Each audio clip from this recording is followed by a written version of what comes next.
Hello, everybody. Happy Monday morning, and we're off to the Super Bowl. It's the Eagles and the Patriots. Very interesting Sunday watching. Unbelievable games to watch, exciting and shocking as well. Hank Goldberg is on the phone here with me, and Hank, good morning. Hi, how you doing? I'm doing good. Got a nice live ticket going into the Super Bowl we can talk about.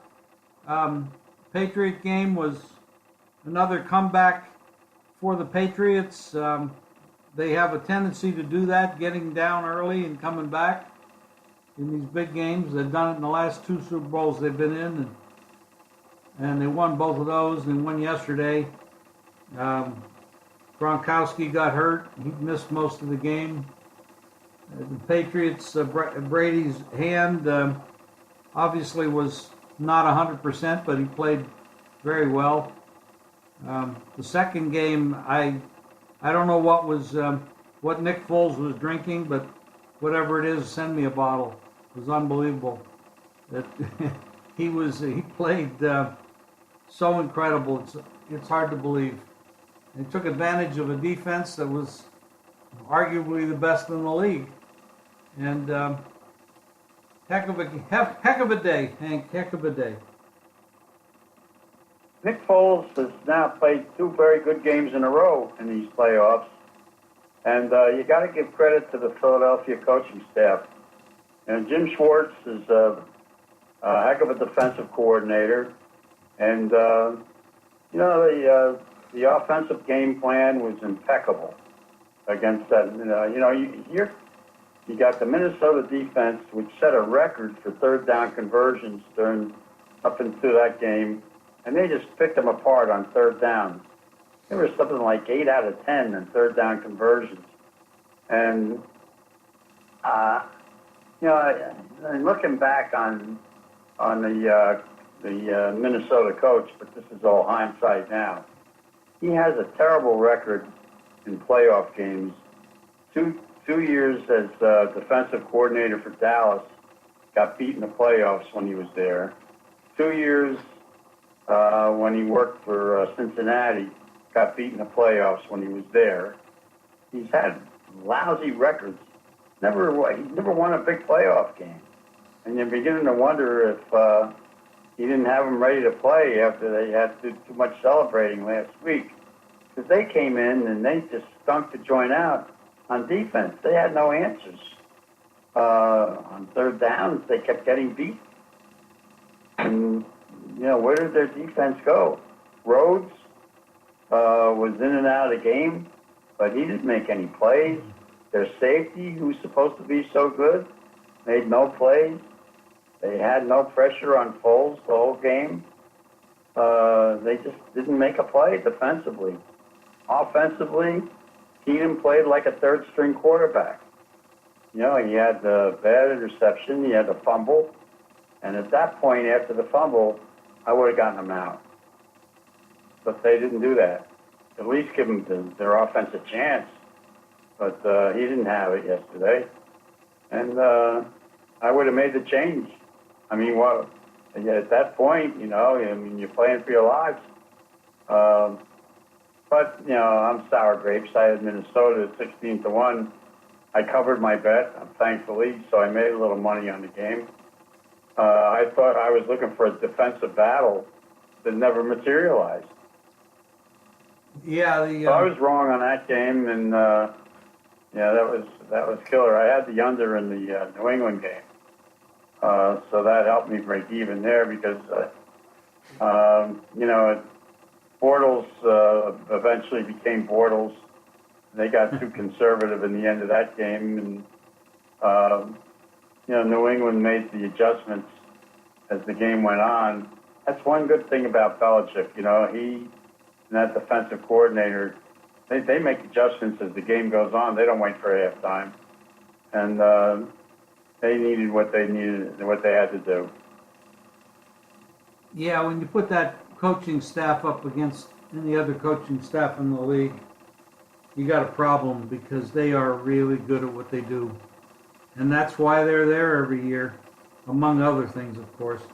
But they're going to have a problem in the off season if they lose all these coaches that they looks like they're going to be losing. I think they might lose 4 coaches off that team this year.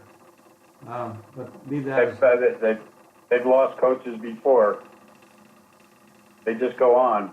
As long as they have Brady and as long as they have Belichick, they just keep winning. Yeah, it's a remarkable story. It really is. It's a dynasty. It was a great game. From a lot of different perspectives. The beginning of it looked like Jacksonville couldn't do anything wrong, and they were dominating physically in every way. And then, like you said, the adjustments came in, and they tightened up a little bit. They got a little scared. Sometimes teams that are not supposed to win don't think that down deep inside, don't think they can. And they're complaining today, of course, about the penalties. I don't know. I saw the penalties. Some of them were very valid, and there's always questionable penalties.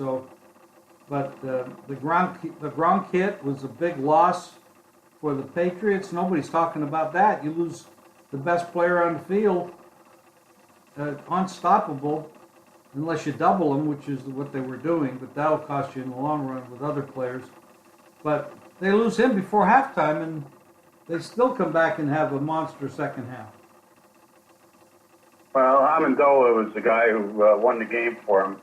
Made some tremendous plays, kept getting open, and made some great plays. But also, you had 98 yards in penalties and pass defense. And that's what the difference in the game was. Because at the time those penalties happened, they had done nothing. Well, yes, I agree. It had a big part of it. Totally a big part of the game. But that is the game. And they were committing some stupid fouls. There was the sideline thing where the pass interference, totally unnecessary. The ball wasn't going to be caught anyway. And then the hit on Gronk, that was a big penalty. That was part of the 98 yards, was the knocking Gronk out of the game like that. How about the delay of game penalty? How about the delay of game penalty that put him out of field goal range? And by the way, I don't blame them for punting when they did, because they had a top defense and they put him back in terrible field position. They had to punt at that time in the game because they still had the lead. Had to rely on your defense. You didn't want to take a chance on giving New England the ball in that kind of field position. I don't blame the coach for going for punting in that spot. No, I agree, Hank. Well, we got 2 weeks before the Super Bowl. We got a line of 5.5 and 48. New England, of course, is favored. And there's going to be a lot of propositions that are going to be put up by Thursday. There'll be hundreds of propositions that we can bet and analyze. It takes a long time to analyze them. And then the game itself, 2 weeks from now. And in the meantime, we have basketball, college. We have a big horse racing event too on Saturday, and I've got a good long shot play for you for our customers. There's a Pegasus stake, so I've got it narrowed down to 4 horses who I like. So I'll be issuing that. It's the world's richest race. It's a $16 million purse. Winner gets 60% of that. Wow. So that'll be interesting, and a lot of horse people are coming into town here for that. The other news is that, the college basketball season goes on. We had a good day yesterday for that, thankfully. That eased the pain of what I was going through with the football. I had my first real bad football day yesterday, and it came at a bad time. But because we have a lot of customers right now, and some of the services that we're on. and it just you know, so we'll see what we can make up for it with the Super Bowl. We got enough time to analyze it. We'll probably overanalyze it. I've had a good Super Bowl record over the years, and 5.5 points. I thought it would be a little higher, but the Eagles are playing very well right now. They've got the best.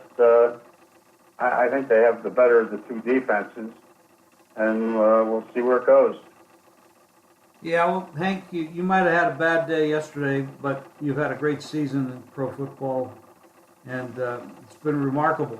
And you were heads up with everybody in the major contests. You won the Review Journal, the Westgate. You were right there at the top most of the year. So you had a great year. It comes down to a couple big games on the championship days. It didn't work out for you, but it's now basketball time. We got conference games. We got the tournaments coming up, not too far away, and then of course March Madness. The NBA playoffs will be coming soon, and then of course baseball. So I mean it's always and of course horse racing, which you remarkable in horse racing. So I'm looking forward to those games, those races this weekend, and Hank's plays and my plays are both available at jimfeist.com. Go there, check it out. Check out the articles, the blogs, the videos, the audios, and get hold of Hank's picks and my picks, and especially come back on the weekend for Hank's horses. And with that, I'll better keep an eye, by the way, on the NBA and what's up with the Cavs. They've been a great go against now for the last couple of weeks, and they don't seem to be getting it straightened out. Well, the Cavs have covered 12 spreads all year long. That's it. If you're betting on the Cavs, you might as well just give your money to charity. They don't care. They say they care, but they don't care. The NBA regular season is nothing but preseason games. That's all it is. And in a couple of weeks, we'll be fighting for the 7th and 8th position, and that's about it. That's all that really matters, the teams that get in and the teams that don't. But you know the Cavs are going to be in the playoffs, and they don't care about the games. And it's not good. It's not good preparation for the playoffs, but that is the way they're treating it, and they're playing horrible defense. I think they've covered 6. I think at home they're 6-27 against the spread. I mean, it's just unbelievable. They're 12-32 on the year against the spread. Horrible basketball they're playing, especially on the defensive end. They're money burners, and anybody that's betting on them should take up another trade. It's definitely not a good thing to do. They scored 124 points and got blown out. Yep. Over the weekend. Pretty bad stuff. Hank, I got to go. I got to sign off. Thank you, everybody, and join us again. Hank and I will be back here on Wednesday, and we have another pod we do every day, so we'll talk to you again tomorrow. Thank you, everybody.